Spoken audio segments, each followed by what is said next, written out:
자, 안녕. 오늘은 9강입니다. 그죠? 이제 다음 강이 10강, 9강. 진짜 막바지네. 그죠? 진짜 여기까지 여러분들이 수업을 듣고 왔다면 그 인내심 하나는 선생님이 칭찬해주고 싶어요. 왜냐면 선생님은 거울 보는데도 괴로운 사람인데 너희들 잘 견디고 있어요. 되도록이면 선생님 얼굴 보지 마시고요. 칠판 자세히 보시면서 수업하도록 할게요. 오늘은 예술 지문이야. 자, 예술 지문에 대한 얘기를 잠깐 할게요. 자, 예술 지문에 대한 얘기인데 우선은 예술 지문은 있잖아. 크게 두 가지가 나와. 크게 본다면 이렇게 두 가지가 출제가 돼. 뭐냐면 각각의 개별적인 예술 작품에 대한 얘기. 그러니까 여기서는 각각의 개별적이라고 하는데 좀 포인트를 맞추죠.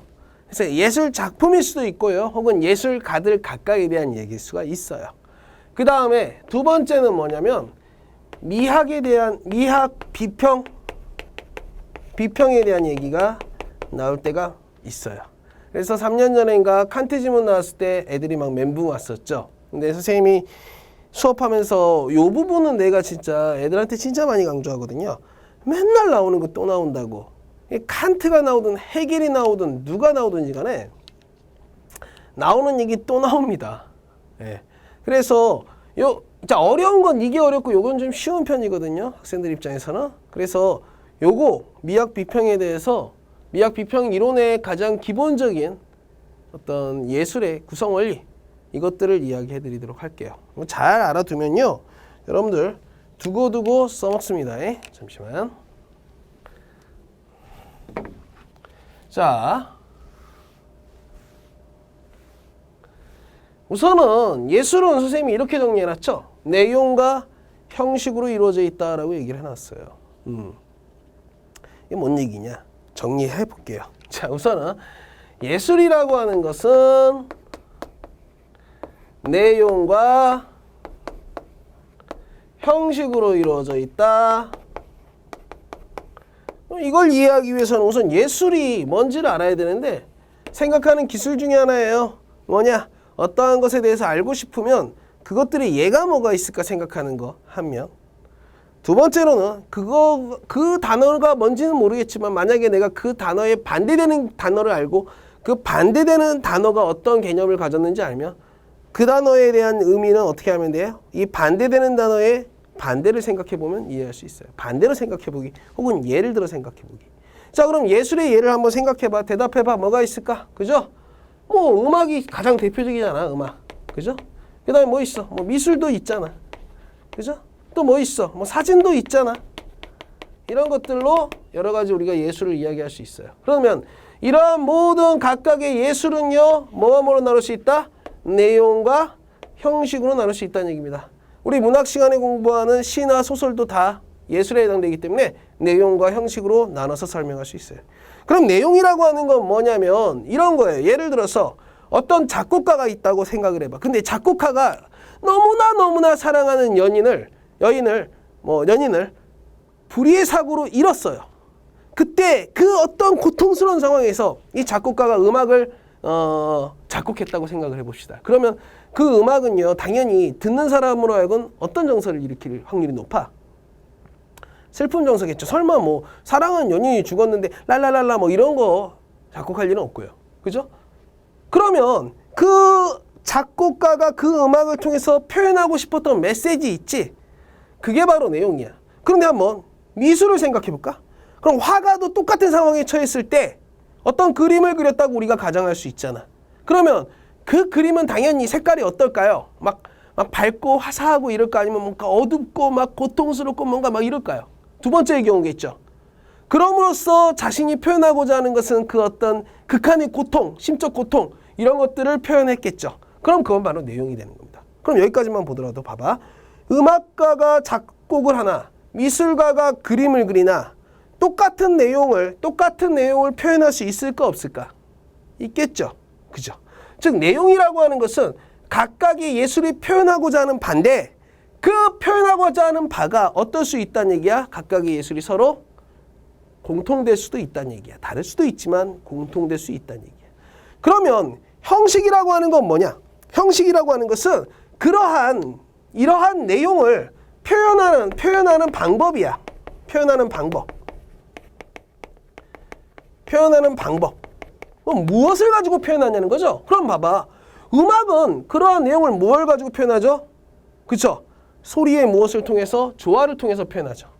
그러면 미술은 그걸 뭘 가지고 표현할까요?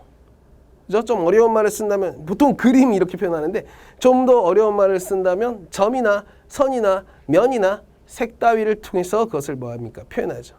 사진 같은 경우에는 피사체와 빛을 통해서 그것을 표현합니다. 이해됐죠? 무용이라면 그것을 몸짓을 통해서 표현하죠.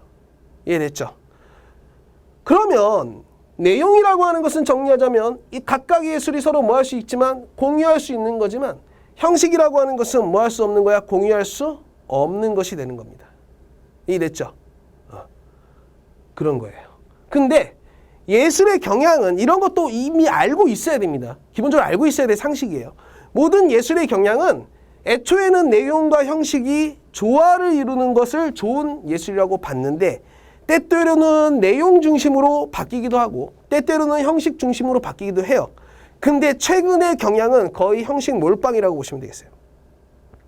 예를 들어서 미술 같은 것들이 그래요. 여러분들 가끔씩 뭐 인터넷이라든지 신문 해외 토픽 같은 데 보면요. 무슨 경매장에서 무슨 소더비 경매니 이런 경매장에서 어떤 그림이 막 200억, 300억에 팔렸다는 그림을 볼 수 있는데 그 그림이 같은 이런 거 있어요. 특히 현대미술이 그렇죠. 최근에 경향이 그렇다고 했으니까. 제목이 블루야, 블루. 봤더니요. 됐다 그림은 커요. 그림은 막 2, 7, 8만 합니다. 근데 거기에 그냥 2, 7, 8천원 그냥 파란색만 칠해져 있어요. 처음부터 끝까지 파란색이야. 제목 블루. 200억, 300억 막 이래요. 그죠? 그럼 블루가 뭐야? 색이잖아. 그죠? 바로 미술의 형식만을 강조하는 거죠. 음악을 예로 들어볼까요? 우리가 소위 말하는 클래식이라고 하는 것들은요. 가사가 보통은 뭐하죠? 있어요? 없어요? 가사가 없습니다. 가사가 없고 오로지 소리로만 이루어져 있을 뿐이에요. 내용 전달이 없습니다. 그러니까 클래식 음악을 들으면서 머릿속에 내용이 잘 떠오르지 않아요. 이건 뭘 얘기하고 있지? 내용이 들어가려면 가장 편한 방식은 뭐가 필요해? 가사가 들어가야 되거든. 근데 가사를 없애버리는 거죠. 가사 들어가면 안 돼. 심지어는 뭡니까? 혹시라도 내용을 연상할까봐 교향곡 같은 경우에는 제목조차 없는 경우가 굉장히 많아요. 뭐 베토벤 교향곡 몇 번 뭐 이런 식인 거죠. 그냥 순서만 정해놨을 뿐 제목을 정해놓지 않아요. 물론 가끔씩 뭐 운명이니 뭐 이러면서 제목 자체를 넣기도 하는데 요즘엔 그런 것도 거의 없습니다. 이해됐죠? 모든 예술은 내용과 형식의 조화를 중시 여기지만 점점점 무엇 중심으로 가고 있다? 형식 중심으로 가고 있다. 그럼 봐봐. 내용이라고 하는 것은 듣고 우리가 이해할 수 있는 거죠. 근데 형식 중심으로 가면 이해가 잘 안 되죠. 그러니까 현대미술 그런 거 보면서 이게 뭐야? 클래식 음악 들으면서 졸고 하지만 가요 들으면 막 우리가 감정적으로 막 풍부해지잖아. 막 따라 부르고 막 이러잖아. 춤추고. 그죠? 그래서 점점점 예술은 형식 중심으로 가고요. 형식은 추상적인 특징을 가지고 있게 되는 거죠. 그래서 그럼 봐봐. 이렇게 형식 중심으로 예술이 이루어진다면 그러한 예술을 우리가 그런 형식 중심으로 예술을 해야 된다라고 강요하는 혹은 주장하는 그러한 주장들을 이런 식으로 이름을 부릅니다. 야, 봐봐. 표현주의다. 이해되죠? 이제 왜 표현주의라는 이름을 붙이는지. 형식주의다. 왜 형식주의라는 이름을 붙이는지 알겠죠? 그죠? 그 다음 구성주의다. 왜 구성주의라는 이름을 붙일지 알겠죠? 이러한 형식적 요소들로 구성되어 있는 것이 예술이니까요. 또 순수주의다. 왜 순수주의라는 말을 붙일까요? 내가 저번에도 언젠가 한번 언급했어요. 우리 수업 안에서. 순수하다는 건 무슨 뜻이야? 섞이지 않는 게 순수한 거야. 이해돼요? 가령 남자애들의 경우에 있잖아. 나중에 대학교 가서 연애하고 그러잖아. 그럼 여자친구가 물어봐. 가령 철수야 너 나 왜 좋아해? 혹은 오빠 왜 나 왜 좋아해? 이렇게 물어봐. 그러면 넌 너무 예뻐서. 그죠? 그렇게 대답하면 안 돼요. 그걸 안 예뻐지면 싫어하겠네 막 이러거든. 그때 어떻게 얘기하면 돼? 그냥 내가 너를 좋아하는 마음에는 다른 게 섞이지 않았다는 거야. 그게 바로 순수한 겁니다. 이해됐어요? 자, 그러면 순수주의 섞이지 않는다고 했잖아. 내용이라고 하는 것은 모든 예술이 뭐 할 수 있는 거다? 섞일 수 있는 거라고 했잖아. 근데 형식은 섞일 수 없다. 각각의 예술이 자기만의 고유한 영역을 가지고 있잖아. 그죠? 그 다음에 유미주의다. 예술지상주의다. 이런 말들도 써요. 유미주의, 오로지 아름다움만 존재한다. 내용이라고 하는 것은 아름다움은 가지고 있지 않잖아. 하지만 각각의 예술의 아름다움을 드러내는 것은 형식이잖아. 그러니까 형식 중심의 유미주의라고 하고 또 예술지상주의라고도 하는 거죠. 그래서 요 단어 같은 경우에는 문학에 많이 나오죠. 누구 시 설명할 때? 김영랑 시 설명할 때. 그래서 김영랑은 일제시대 시를 썼음에도 불구하고 일제시대에 고통받는 우리 민족의 현실 따위는 시에 담아놓지 않았잖아. 그건 예술과는 거리가 먼 거라고 생각했기 때문에. 그래서 김영랑을 우리가 유미주의인, 예술지상주의인이라고 부른단 말이지. 그래서 이런 단어들이 무엇을 의미하는지를 여러분들이 좀 알고 있어야 됩니다. 또한 그러면 선생님 내용을 중시 여기는 건 없나요? 뭐 비슷한 걸로는 이런 게 있죠. 예술은 모방이다. 이건 이제 플라톤이 얘기하는 거죠. 무엇을 통해서? 이데아론을 통해서. 이데아론 간단하게 설명해 드릴까요? 이데아라고 하는 게 있죠. 이데아라고 하는 완전의 세계가 있죠. 그리고 이 완전한 세계를 모방한 게 우리의 뭡니까? 현실이죠. 그것을 무슨 동굴에 비유하죠. 이걸 모방한 거죠. 이데아도 그렇다. 자, 이데아가 무슨 뜻인지 알아? 이거 쓰면 알파벳으로 쓰면 이렇게 돼요. 그죠? 이데아거든. 아이디어. 우리 머릿속에 생각이라는 얘기죠. 완벽하죠, 우리의 생각은. 근데 그 현실로 되지 않아. 여러분들도 시험 공부하기 전에 준비는 완벽하잖아, 머릿속으로 하는 거. 현실로 이루어지지 않아서 그렇지. 근데 이러한 현실을 한 번 더 모방하는 거다. 그게 바로 뭐다? 예술이다. 이렇게 되는 거죠. 그러니까 예술은 진리의 세계에서 점점 멀어지는 것이기 때문에 꺼져. 그래서 플라톤이 뭐? 추방론. 예술과 추방론을 펼치는 거죠. 그럼 또 이런 사람도 있죠. 예술은 감정의 표현이다. 이건 누가 하는 말이야? 그렇죠. 아리스토텔레스가 하는 얘기죠. 아리스토텔레스가. 플라톤의 제자인데 전혀 다른 얘기를 하죠. 예술을 통해서 우리는 감정을 풀 수 있고 그렇게 감정을 푸는 것을 좀 어려운 말로 뭐라고 해? 카타르시스라고 부르는 겁니다. 카타르시스를 통해서 우리가 감정을 풀어낼 수 있다. 그럼으로써 예술은 감정을 우리에게 푸는 그러한 대상이다라고 하는 얘기. 이런 것들도 있어요. 그래서 모방론, 감정론 뭐 이런 얘기들, 감정표현론 뭐 이런 식으로 이야기를 합니다. 그래서 이러한 개념들을 여러분들이 좀 알고 있으면요. 예술 비평이 굉장히 쉽게 접근할 수가 있어요, 여러분들. 됐습니까? 그러면 요 단어들 아예 외워버리세요. 지금 선생님이 언급한 단어들 화면 스탑 시킨 다음에요. 여러분들이 좀 외우시기 바랍니다. 이건 외워두면 도움이 돼요. 왜? 다시 말하지만 진짜 나왔던 거 또 나오고 나왔던 거 또 나오고 이렇습니다. 자, 그러면요. 실제로 문제를 한번 풀어볼게요. 했던 말이니까 좀 빨리 가보겠습니다. 전통적인 철학적 미학은 있잖아. 세계관, 인간관, 정치적 인연과 같은 심오한 정신적 내용의 그죠? 미적 형상화. 이게 뭡니까? 이게 내용이고 이게 형식이야. 얼마나 형식적으로 그것을 아름답게 표현했는지를 예술의 소명으로 본다. 반면 현대의 체계 이론 미학은, 체계 이론 미학이란 말은 선생님도 이 지문 읽으면서 처음 읽었어요. 체계 이론은 대충 아는데 거기에 미학도 들어가는 건 선생님도 처음 알았습니다. 어쨌든 그렇대요. 체계 이론 미학은 몰라도 상관없어요. 이거 안다고 가정에서 문제 내는 거 아닙니다. 내용적 구속성에서 벗어난, 그렇죠? 내용 싫어하는 거죠. 내용적 구속성이라고 분명히 내용을 부정적으로 바라보고 있잖아. 예술을 진정한 예술로 여겨요. 그러니까 한마디로 형식 중심의 예술관이 바로 현대의 체계 이론 미학이라는 거죠. 이것은 즉 현대의 체계 이론 미학, 니은은 예술의 미적 유의를 통제하는 모든 외적 연관에서 벗어나 하나의 자기연관적 체계로 확립되어 온 과정을 관찰하고 분석함으로써 얻은 결론이다. 이 이론은 자율성을 참된 예술의 조건으로 보는 이들이 선호할 만하다. 그렇다면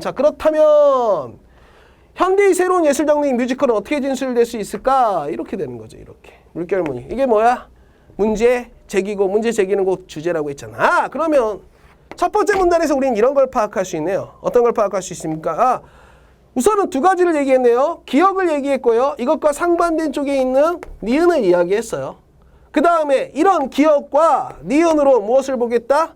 뮤지컬이라고 하는 것을 보겠다라는 얘기입니다. 오페라 말고 뮤지컬이요. 됐죠? 그럼 이제 뮤지컬을 기억과 니은이 어떻게 보는지만 보면 우리는 충분히 이 글을 잘 이해했다라고 말할 수 있다는 겁니다.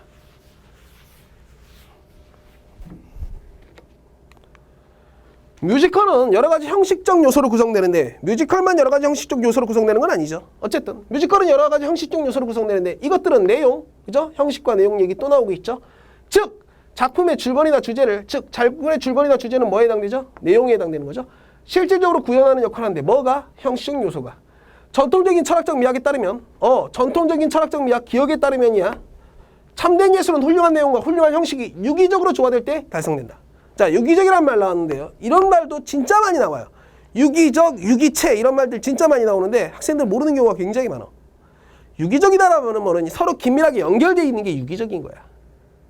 예를 들어서 우리 인간이 유기적이고 유기체인데, 예를 들어서 여러분들 가령 새끼 손톱이 빠졌다고 생각을 해봐. 지금 누군가가 새끼 손톱에 이거 니퍼 건 다음에 쭉 빼버렸어요.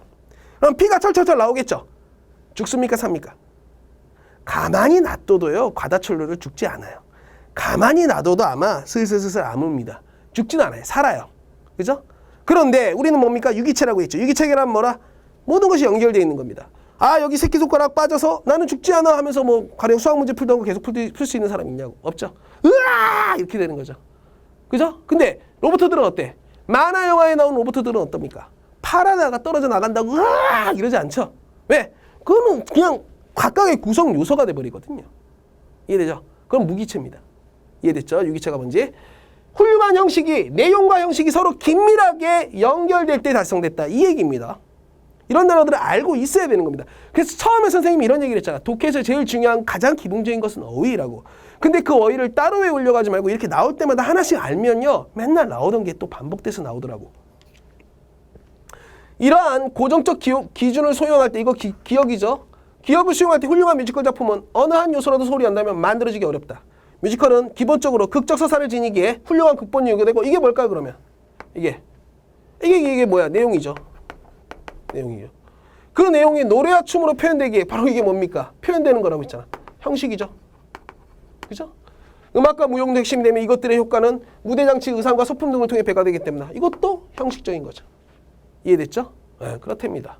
그러면 두 번째 문단의 주제는 뭐가 되는 거야? 기억으로 바라본 뮤지컬이 되는 거죠. 그 다음 세 번째 문단 들어갑시다. 그런데 찬사를 받는 뮤지컬 중에는 전통적 기준에 충족과는 거리가 먼 사례가 적지 않다. 그런데 먼 사례가 적지 않아? 전통적 기준으로 봤을 땐, 기억으로 봤을 때는 멀어. 가령 예시라고 했죠. 가정에서 예를 주는 겁니다. 에일로 웨버는 대표작 캐치의 1차적 목표를 다양한 형식의 볼거리와 들을거리로 관객을 즐겁게 하는 데 두었다. 캐치는 고양이들을 주인공으로 한 T.S. 엘리엇의 우화집에서 소재를 빌렸지만 이 작품의 핵심은 내용에 충실한 전달에 있는 것이 아니라 어떤 기발한 무대에서 얼마나 다채롭고 완성되어 있는 춤과 노래가 펼쳐지는가에 있다. 형식이다. 그렇죠. 그러니까 기억으로 봤을 때는 별거 없지만 니은으로 봤을 때는 좋은 작품이 되겠네. 뮤지컬을 레뷰, 즉 버라이어티 쇼로 바라보는 최근의 관점은 바로 이 점에 근거한다. 최근의 관점은 그럼 뭐가 되는 거야? 니은이죠. 그죠? 뮤지컬 보면서 내용적인 거 너무 따지지 말란 얘기입니다. 고지식한 사람들은 그런 거 따져요. 나 같은 사람들. 그죠? 저 말도 안 돼. 말 되는 거 그거 아예 생각도 안 했다는 얘기야. 그냥 눈이 즐거우면 된다 이 얘기죠. 그 다음 가볼게요. 책의 이론 미학의 기준을 끌어들일 때 이게 니은이라고 했죠? 레비로서의 뮤지컬은 예술로서의 예술의 한 범례, 좋은 예로 꼽힐 수 있어. 즉 예술로서의 예술이야. 다른 거랑 섞이지 않는 오로지 예술로서의 예술. 물론 이러한 유형의 미학이 완전히 주류로 확립된 건 아니다. 즉 니은이 완전히 주류라는 얘기는 아니야. 기억과 니은이 동시에 있다는 얘기인데 전통적인 철학적 미학도 기억이죠? 여전히 지지로 하는 예술관의 하나이기 때문에 이 입장에 준거할 때, 즉 이 입장이라고 했잖아. 대명사 나오면 항상 그 대명사가 뭘 가리키는지를 갖다가 보는 습관. 바로 기억의 입장에서 준거할 때 책의 이론 미학의 예술가는, 즉 니은은, 기억에서 봤을 때 니은은 예술을 명예롭게 하는 숭고한 가치 지향성을 아예 포기하는 형식 지상주의적 예술관입니다. 그죠? 그러면 이게 내용이죠. 이건 형식이죠. 형식 지상주의. 아까 내가 뭐라고 했죠? 예술 지상주의 같은 말이 되는 거죠. 그죠? 그건 뭐냐? 너희들 형식만 따질 뿐 내용은 완전히 없잖아 라고 하는 게 되기 때문에 기억도 여전히 의미가 있다라는 얘기를 하고 있죠. 여기가 마지막이었죠. 이제 문제 풀어봅시다. 기억과 니은에 대한 이해로 적절한 것은. 기억은 내용 플러스 형식이었죠? 내용 플러스 형식. 이것들의 유기적 조화를 중시하긴다고 했잖아. 니은은 오로지 형식이었죠? 그죠? 기억은 내용적 요소와 형식 요소를 모두 중시한다. 어때요? 맞죠? 그죠?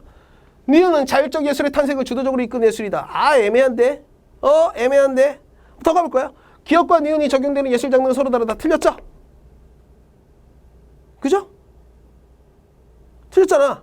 왜냐면 우리는 뮤지컬 가지고 기억으로도 받고 니은으로도 받잖아. 틀렸죠? 4번. 니은은 기억을 대체할 수 있는 새로운 주류 이론이다. 아니라니까. 두 개가 같이 공존하고 있다니까. 틀렸죠? 5번. 니은은 기억에 비해, 난 선생님이 이렇게 뭐뭐에 비해 나오면 가로로 묶어버리고 다음에 생각합니다. 즉 니은 형식은요. 더 진지한 정신적 가치. 아니 정신적 가치는 내용이었잖아. 그러니까 여기서 X 되기 때문에 이거 볼 필요도 없이 X죠. 답은 1번이죠. 그럼 2번은요, 선생님?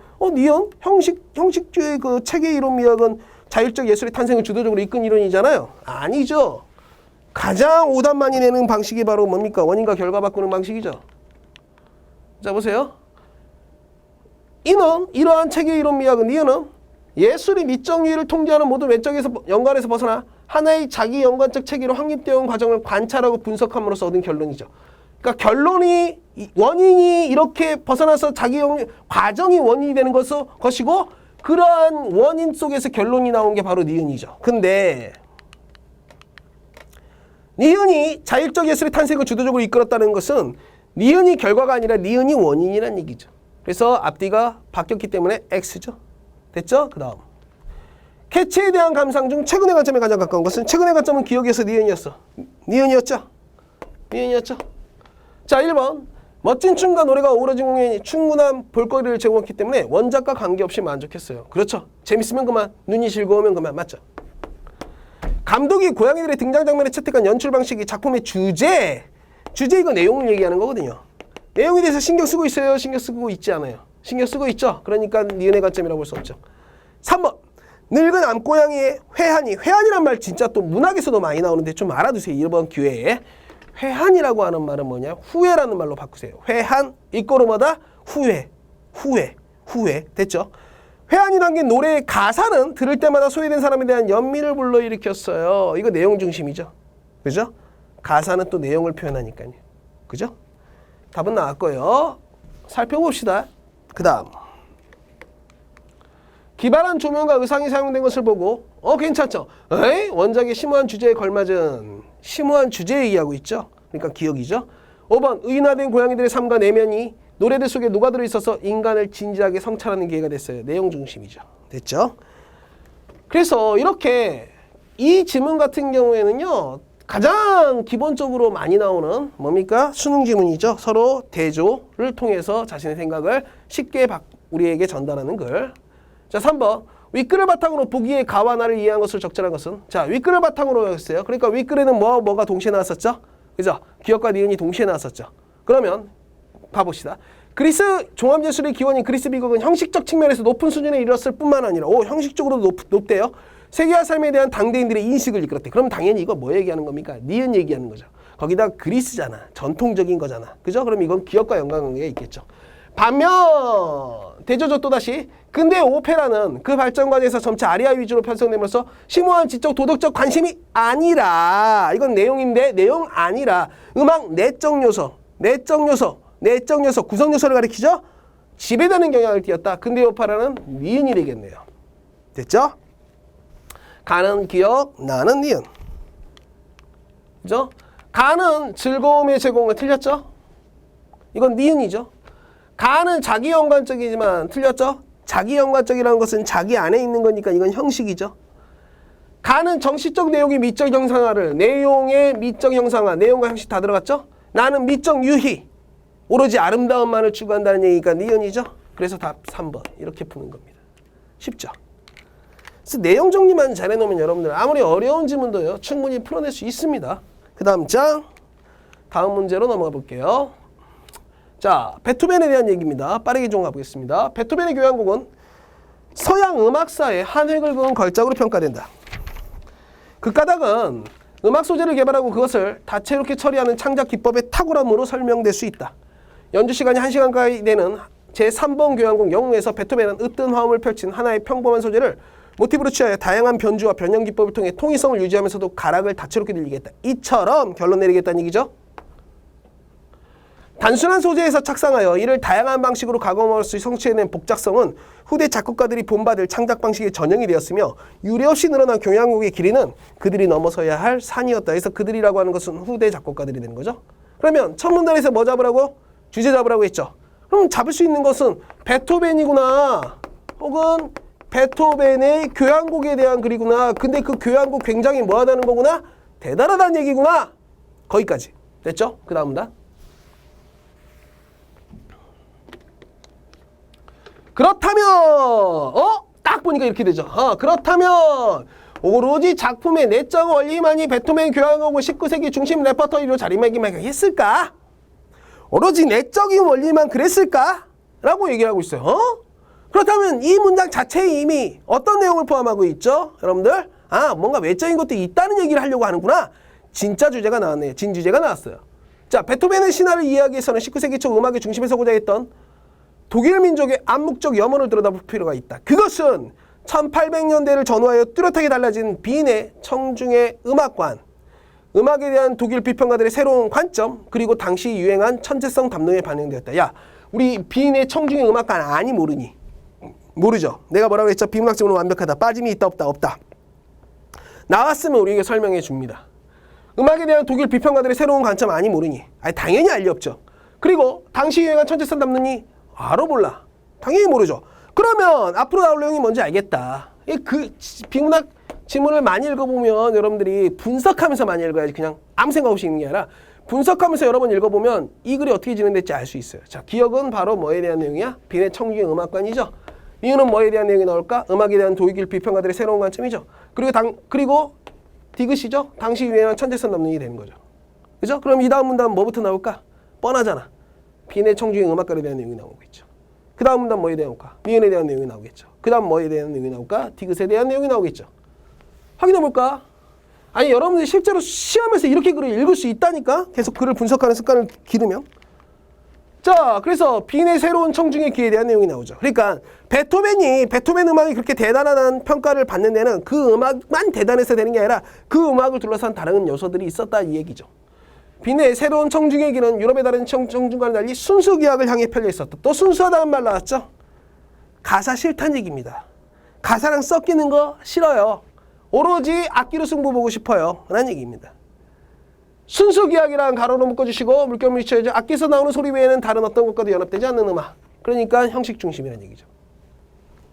당시 청중은 언어가 순수 기악이 주는 의미를 담기엔 부족하다고 생각했기 때문에 제목이나 가사 등의 음악 외적 단서를 원치 않았다. 그들이 원했던 것은 말로 형용할 수 없는 무한을 향해 열려있는 음악 그 자체였답니다. 됐죠? 이런 얘기들은 실은 쭈쭈쭈 읽어나갈 수 있을 정도로 기본적인 배경 지식이 있어야 되는 거예요. 왜? 그게 우리가 앞타임에서 얘기한 솔직히 말하면 논리학 하나만 가지고 모든 철학 지문을 알 수는 없어요.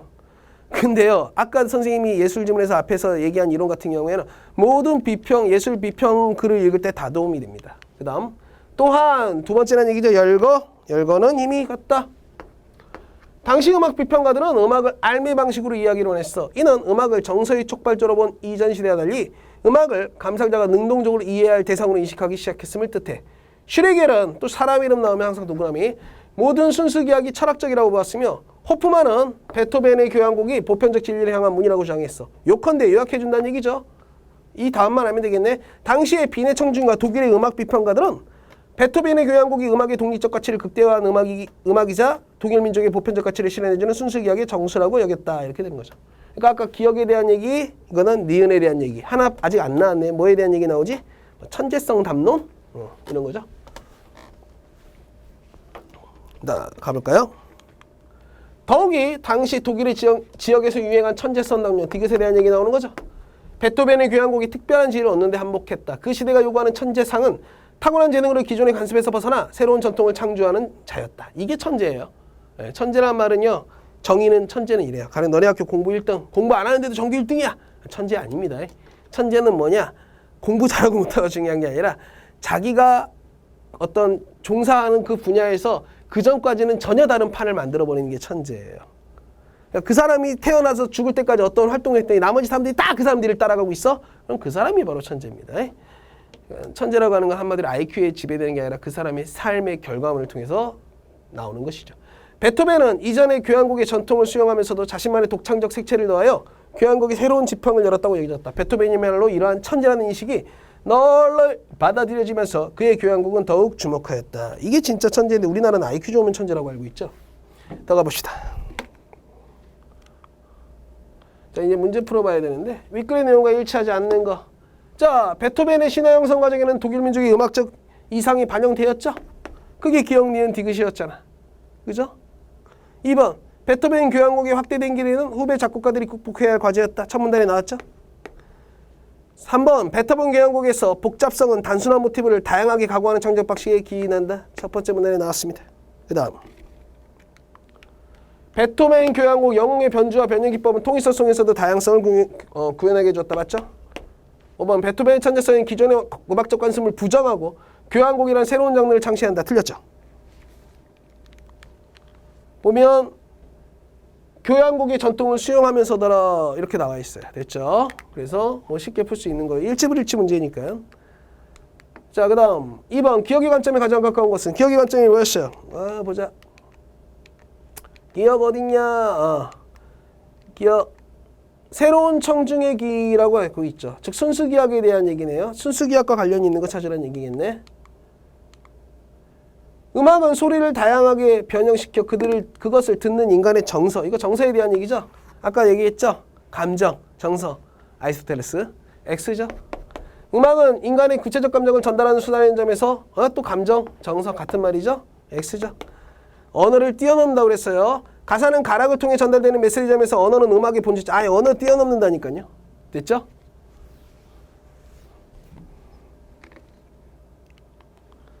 (4번) 음악은 언어가 표현할 수 없는 것을 보여준다 해서 언어를 초월한다. 맞죠? 5번 찬자타시의 시대상이 음악에 반영된다는 점에서 그런 거 싫어한다니까. 이건 내용 중심이란 얘기잖아. 아까 말했잖아. 김영락 얘기. X. 이렇게 문제 푸는 겁니다. 그래서 예술에 대한 기본 이론은 알고 있어야 된다는 얘기예요. 선생님 계속 얘기하지만. 3번 보기와 이끌을 이해한 내용으로 가장 적절한 것은? 이거는 보기 나오는 문제 중에 조금 복잡한 내용이란 얘기예요. 보기와 윗글 둘 다 봐야 되는 거죠. 근데 문제는 쉬워요. 로시니는요, 베토벤과 동시대인으로 당대 최고의 인기를 누리던 오페라 작곡가였대. 오페라. 반대되는 게 뭐였어? 윗글에 나왔잖아. 순수기악. 오페라는 가사 있어 없어? 가사 있잖아. 그죠? 뭐 이렇게 가사 있잖아. 당시 순수기악이 우세했던 빈과는 달리 이탈리아와 프랑스에서는 오페라가 여전히 음악의 중심에 있었다. 당대의 소설가이자 음악 비평가의 스탕달은 로시니가 빈의 현학적인 음악가들과는 달리 유려한 가락에 능하다는 이유를 들어 그를 최고의 작곡가로 평가했대. 스탕달은요, 로시니 최고, 베토벤 별로, 이렇게 봤대요. 스탕달은요. 아까 본문에 나오는 여러 가지 평론가들은 베토벤에 대한 얘기였는데 이번엔 스탕달이라는 사람이 나와서 로시니 좋아하고 베토벤 나 싫어 이렇게 얘기했대요. 됐죠? 1번 1번 슈레겔은 아까 본문에 나온 사람이죠. 로시니를 순수기악의 정수를 보여준 베토벤만큼 높이 평가했을까? 평가하지 않았을까? 평가하지 않았겠죠? 안 왔다고 했으니까 동그라미. 2번 호프만은 당시에 이탈리아와 프랑스에 유행하던 음악이 새로운 전통을 아니죠. 호프만은 누구 좋아했던 사람이야? 베토벤 좋아했던 사람이잖아. 베토벤 좋아하는 사람이 뮤지컬 말고 오페라를 보고 새로운 전통이라고 보지 않았겠죠. 3번 음악을 알매 방식으로 보는 관점. 이거는 빈의 관점이죠. 베토벤의 관점. 사람들에게 오페라는 교향곡보다 우월하다. 에이 이렇게 되죠. 답은 1번이죠. 4번 5번까지 가보자. 스탕달에 따르면 스탕달 누구 좋아했어? 로시니 좋아했죠. 로시니 음악은 베토벤이 세운 창작 방식의 전형을 따랐다? 아니지. 베토벤은 싫어했잖아. 그걸 따르면 좋아할 리가 없죠. 그래서 X. 5번 당시 오페라가 여전히 인기를 얻을 수 있었던 것은 음악을 정서의 촉발자가 아닌 능동적 이해 대상으로 보려는 청중의 견해 때문이고 아니잖아. 이거는 오페라에 대한 얘기가 아니라 순수 기악에 대한 얘기잖아. 이해됐죠? 그죠? 이렇게 문제 풀면 됩니다. 예술 지문은요, 기본적으로 먹고 들어가줘야 돼요. 솔직히 말하면. 이거는 문과 애들이나 이과 애들이나 다 쉽다고 얘기하는 겁니다. 근데 저번에 아까 말한 것처럼 몇 년 전에 그 칸트 지문을 학생들이 되게 많이 어려워했다고 하더라고요. 선생님이 가르치는 애들은 좀 쉽게 풀었어요. 왜냐면 맨날 강조했던 얘기니까. 그 칸트 이론도요. 다시 한번 끄집어서 한번 읽어보세요. 그거 형식주의입니다. 형식주의. 그래서 그 형식주의 관점이랑 내용 중심과 형식 중심이라고 하는 두 가지 서로 반대되는 틀을 가지고 읽어내면요. 그건 되게 쉬워요. 내가 다시 말하잖아. 어떤 얘기? 앞에서도 계속 반복했다시피 여러분들이 어떤 내용을 알고 있는지를 물어보지는 않는다고 했죠. 그래서 지금 여러분들이 선생님이 이야기한 거 몰라도 물론 문제 풀 수 있어요. 근데 좀 더 쉽게 풀기 위해서 맨날 나오는 거니까 한번 이론 설명을 한 거고, 그보다 더 중요한 건 뭐야? 정보를 나누는 기준, 정보를 정리하고 정보를 처리하는 그러한 능력을 비문학 지문은 여러분들한테 요구하는 거지. 그지? 여러 번 강조했죠. 그래서 그걸 하기 위해선 다시 말하지만 우리의 머리를 쓰지 말자고 했죠. 우리의 머리를 써야 된다고? 손을 써야 된다고. 그리고 항상 무슨 생각을 해야 된다고 그랬어? 이 글을 쓴 사람이 나에게 하려는 말은 뭐지? 이게 바로 주제라고 했어. 이해됐죠? 자, 다음 시간은 우리가 최근에 우리가 관심 있게 보게 되는 지문이죠. 길어지는 지문. 길어진 지문을 어떻게 우리가 문제를 풀어낼 수 있을지를 한번 연구해 보도록 하겠습니다. 자, 여기서 마무리 지을게. 다음 시간에 다시 봅시다. 안녕!